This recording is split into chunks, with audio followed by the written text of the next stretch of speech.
তো সবার প্রথমে এখানে লাইভ প্রুফ দেখেন। 1 মিনিট আগে আমি আমার শর্ট চ্যানেলে শর্ট ভিডিও আপলোড করছি, কিন্তু কোনো ভিউ হয় নাই। ওয়েট বস, আমি এখন আপনাদের সামনে এই ভিডিও ভাইরাল করে দেখাবো। এই ভিডিওর মধ্যে আমি এমন কিছু মেথড অ্যাপ্লাই করব যার কারণে আমার এই ভিডিও শর্ট ফিডে চলে যাবে। যদি আপনার সাথেও এমন হয় শর্ট ভিডিও শর্ট ফিডে যায় না, তাহলে ভিডিও স্কিপ না করে সম্পূর্ণ ভিডিও দেখেন, কারণ এই ভিডিওতে আমি এমন কিছু দেখাবো, না দেখলে মিস করবেন। এই ভিডিও যে আমি আপলোড করছি দেখেন, এখানে কোনো ট্যাগ দেই নাই। আমার এই ভিডিওতে যদি আপনাকে ডেসক্রিপশন দেখাই, তাহলে দেখেন আমি এখানে কোনো ডেসক্রিপশন দেই নাই। ট্যাগ আর ডেসক্রিপশনের কারণেই ইউটিউব আমার এই ভিডিও শর্ট ফিডে পাঠাচ্ছে না, যার জন্য আমার এই ভিডিওতে ভিউ হচ্ছে না। আমি এখন এই ভিডিওতে এমন কিছু ট্যাগ ব্যবহার করব, মিনিটের মধ্যেই ভিডিও ভাইরাল হয়ে যাবে। তো ট্যাগ ইউজ করার জন্য প্রথমে চলে যাব গুগলে, তারপরে সার্চ করব রেপিড ট্যাগ। তারপরে এমন ওয়েবসাইট ওপেন হবে, আপনারা এই উপরেরটাই ক্লিক করবেন। তারপরে দেখবেন এইরকম একটা সার্চ করার অপশন আসবে, আপনি ভিডিও অনুযায়ী সার্চ করবেন। যেমন আমি চাইনা ভিডিও বানাই, তাই আমি এখানে লিখে দিব ফ্যাক্টস ভিডিও শর্ট। দেখেন কত ট্যাগ চলে আসছে।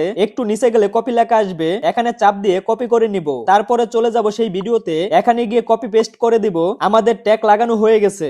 এখন লাগানো বাকি ডিসক্রিপশন আমি আগে থেকেই লিখে রাখছি, যেহেতু আমি চাইনা ভিডিও আপলোড করি আর এগুলো কপি ভিডিও, তাই আমি ডিসক্রিপশন এইভাবে লিখে রাখছি। যদি আপনিও চাইনা ভিডিও বা অন্য কোনো কপি ভিডিও আপলোড করেন, তাহলে ডিসক্রিপশন এইভাবে লিখবেন। এতে আপনার ভিডিওতে কপিরাইট আসার সম্ভাবনা অনেক কম থাকবে। আর অবশ্যই এই জিমেলের জায়গায় আপনি আপনার জিমেল লাগাবেন, এতে আপনি যার ভিডিও কপি করেন স্ট্রাইক মারার আগে সে আপনার সাথে কন্ট্যাক্ট করতে পারবে। তো এখন আমি এটাকে কপি করে নিব আর ডিসক্রিপশনে গিয়ে পেস্ট করে দিব।